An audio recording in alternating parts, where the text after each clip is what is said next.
Vamos falar de outro assunto que também está deixando muita gente preocupada, e é com o bolso. O mercado financeiro começou a semana apreensivo, depois que autoridades norte-americanas confirmaram a falência do segundo banco em período de 3 dias.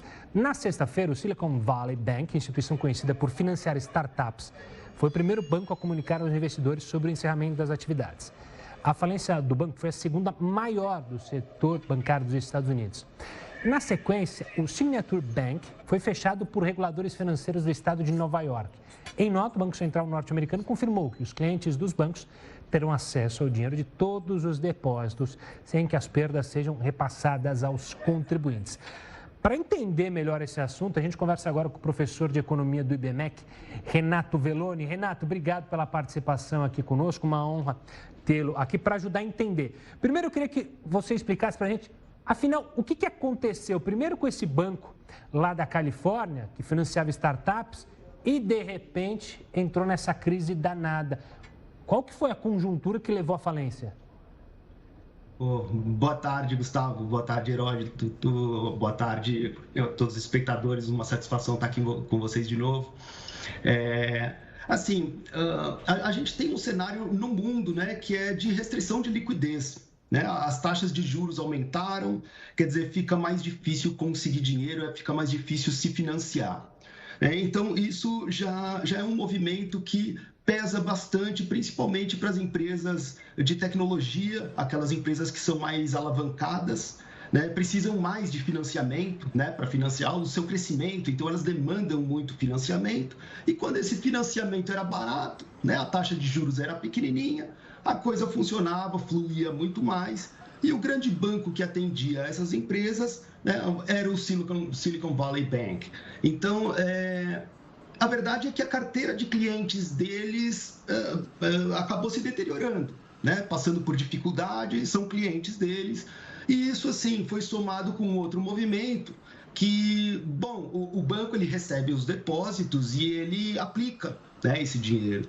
Então, o Silicon Valley Bank também ele aplicou bastante em títulos, né, pré-fixados do governo americano, que eles têm uma característica, né? Apesar de ser muito seguros os títulos em termos de que você vai receber os rendimentos, eles têm um valor de mercado que oscilam muito de acordo com a taxa de juros. Então, toda vez que a taxa de juros vai subindo, automaticamente o valor desses ativos vai caindo. Então, eles compraram todos esses papéis quando os juros eram lá embaixo, ou seja, pagaram muito caro neles, e os juros foi subindo, o papel foi desvalorizando, e o problema disso tudo é que as expectativas são de os juros continuarem subindo, ou seja, deve continuar ainda mais depreciando aí esses ativos do banco. E chega uma hora que os investidores falam, olha, eu acho que chegou aquele momento em que eu não acredito mais nesse banco. Eu não acho que vai ser agora, mas para minha segurança eu vou preferir mudar de banco. Eu vou sacar aqui. E aí um comenta com outro, que fala com um, que já estava meio que preocupado. Aquele efeito de manada acontece e o resultado é o que está posto aí na mesa desde quinta-feira.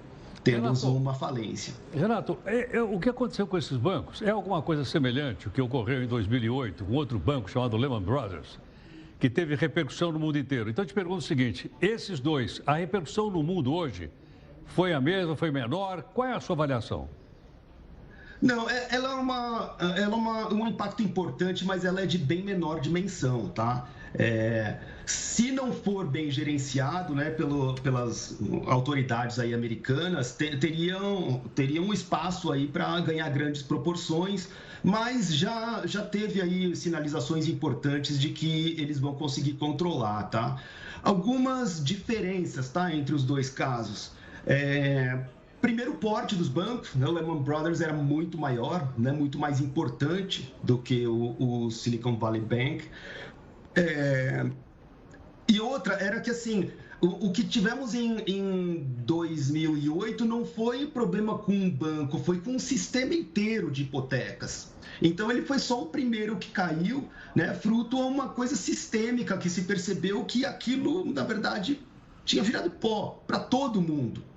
Né? Então, quer dizer, você salvar um sistema bancário inteiro ou salvar ali 2, 3 bancos vou chamar aqui de pequenos, apesar de terem bilhões, né, em ativos, mas ele né, o Silicon Valley Bank era o 16º maior banco dos Estados Unidos, é considerado um banco regional, né, na Califórnia, muito importante, para o setor de tecnologia, muito importante, mas no contexto geral, assim, não é algo ainda que cause a mesma preocupação. Agora, precisa ser bem gerenciado, porque senão é uma gripe que vira pneumonia e que depois da pneumonia pode dar consequências. Então, tem que olhar de pertinho, sim. Pois é, Renato. Então, qual seria o remédio? Porque a gente viu, né? Teve o Silicon Valley, aí agora o Signature Bank, e a gente vê os reguladores norte-americanos preocupados para achar uma solução para essa falência. Quais seriam as soluções? O que o regulador tem que fazer para que essa gripe, como você mencionou, não se torne uma pneumonia?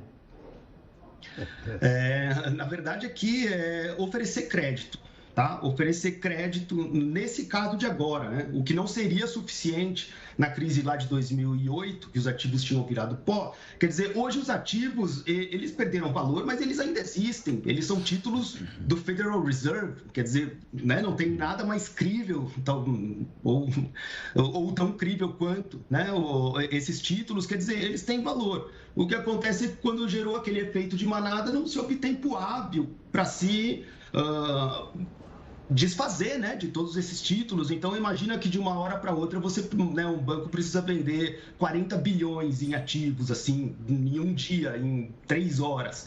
É complicado. Então, é como se a gente tivesse que, numa emergência, vender um carro, né? Se a gente coloca o preço do carro no preço de mercado, a gente vai levar 1 mês, 2 meses para vender. Agora, se a gente quer vender e eu preciso do dinheiro hoje, eu vou ter que pôr muito mais barato, né? Então, é mais ou menos essa situação. O Silicon Valley Bank, ele, apesar de ter os ativos, né, importantes na mão, ele não conseguiu ter tempo hábil para vendê-los. E o que as autoridades lá, os agentes reguladores americanos colocaram ok, se você tem de fato esses títulos, eu te garanto uma linha de crédito automática. Você não precisa sair correndo para vender esses ativos a qualquer preço. Pode deixar que eu te empresto aqui aos juros de mercado e você tem 1 ano, né, para quitar. Ou seja, você tem 1 ano para ter um prazo decente para negociar os seus ativos e fazer uma boa gestão financeira, que é o que o banco se propõe a fazer. Professor, qual é a importância que tem o capital intangível do banco, chamado confiança? Gustavo, tem que ter confiança. Ou seja, a hora que alguém falou, olha, pode dar mais do que 100%. Acho que os caras estão com desencaixe lá, não é? Aí dá aquela famosa corrida no banco, deixa eu tirar minha grana de lá. Não é isso, não? É. Deixa eu tirar minha grana de lá antes que o banco quebre eu fique sem ela. Então é fundamental, especialmente, só para completar, num período como esse, Gustavo, que é o período em que a gente usa o celular. Em 1929, quando quebraram 5 mil pequenos bancos nos Estados Unidos, não existia isso aqui. Foi só o papo. Você imagina agora com isso aqui na mão, como é que é, né? O papo corre muito mais rápido. Muito mais rápido. É isso? Pois é. Assim como fake news, hoje a velocidade que se dissemina, né? Quer dizer, tem um potencial incrível de as coisas acontecerem numa velocidade que até os reguladores ficam pegos de surpresa, né? Os passos aí que o Federal Reserve deu até agora foram, né, de oferecer essa linha de crédito, foram adequadas, tá, para a situação que se tem até agora. Agora, a gente vai ver aí um mercado que vai ter bastante fusão, aquisição, tá, muita coisa nesse sentido, porque aquelas instituições menores que não, né, que estavam mais expostas, né, a esse tipo de fragilidade com a taxa de juros, eles vão ter dificuldades e se não tivermos confiança, né, ou algum outro banco que tenha esse nome, essa segurança, que passe essa mensagem, essa credibilidade, assume, ou senão teremos mais bancos aí entrando nessa mesma narrativa. Vou trazer aqui alguns números do mercado de hoje. O Bovespa está operando em baixa de 0,3%, o dólar está operando em alta de 0,6%, cotado a R$ 5,24. Nos Estados Unidos, as ações do First Republic Bank registraram queda de mais de 70%. Na mesma linha, ações de outros bancos, como JP Morgan e Citigroup, também estavam em baixa. Dito isso, eu queria trazer aqui para o nosso cenário, Renato, alguma chance do que está acontecendo lá nos Estados Unidos ter algum tipo de reflexo aqui, fuga de capitais ou até atrapalhando empresas que tinham conta lá? Eu lembro que uma empresa famosa aqui do Brasil, um banco, a primeira coisa que fez na semana passada, na sexta-feira, foi dizer que não tinha capital ali ou empréstimos nesse banco Silicon Valley. Reflexo, pode pintar aqui? Gustavo, o mais temerário é sempre o impacto direto. Né? Então, o impacto direto é para quem tinha saldo lá, né? Altos volumes de saldo lá. A gente não tem, tá, não foi noticiado, não tenho nenhuma informação de que alguma grande empresa aqui ou investidor não tenha conseguido se antecipar. Tá? O movimento foi grande, sim, na quinta e na sexta-feira, de saques. Eu acompanhei, né, de perto isso.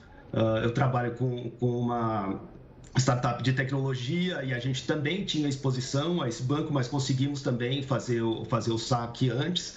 E agora, o problema para nós aqui brasileiros vai ser o desdobrar disso. Por quê? Qual é o desdobrar disso? O desdobrar disso é aversão a risco.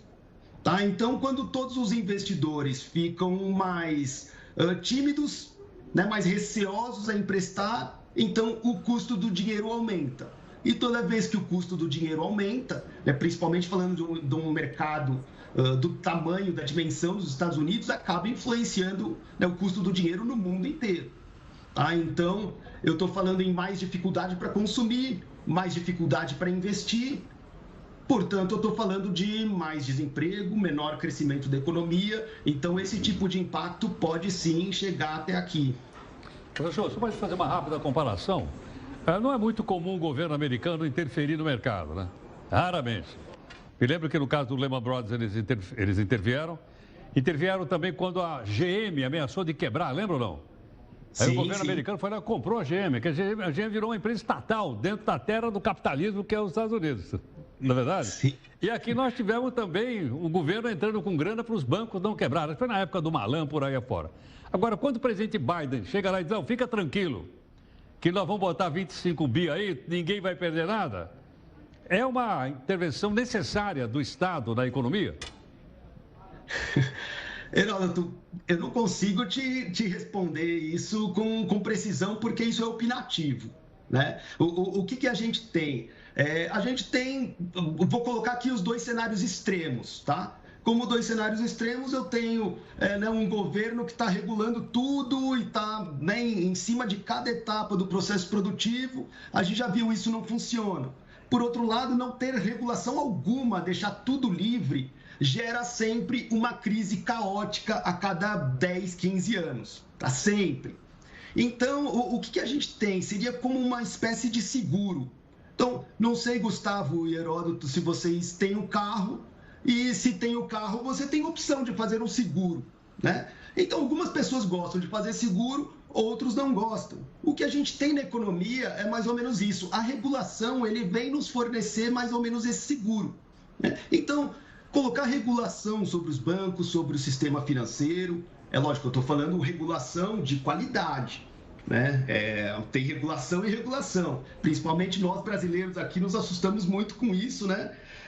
Enfim, porque a chance disso descambar ali pela política é grande. Mas uma boa regulação, uma regulação técnica, ela funciona como um seguro e ela é muito eficiente nisso. Quer dizer, eu não vou conseguir evitar que crises aconteçam, mas que quando a crise acontecer, ela fica bem mais suavizada, né? Por outro lado, quando a economia está em tempos de bonança, né, aí todo mundo está criticando, poxa, olha aquela regulação, nem precisava, para que isso, tem que tirar. Né? Então, assim, a gente só percebe o efeito aí de uma boa regulação quando estoura uma crise dessa. Então, mais ou menos, qual o ponto ótimo entre esses dois extremos, Heródoto? Eu não vou conseguir te responder, tá? Eu acho que alguma regulação e que ela seja técnica, eu acho que é o mundo mais adequado. Agora, esse nível com exatidão, não descobrimos ainda. Professor, obrigado pela participação aqui conosco e pela ajuda para entender esse cenário que estamos vivendo lá nos Estados Unidos. Um forte abraço e até uma próxima. Grande abraço, gente. Tchau, tchau.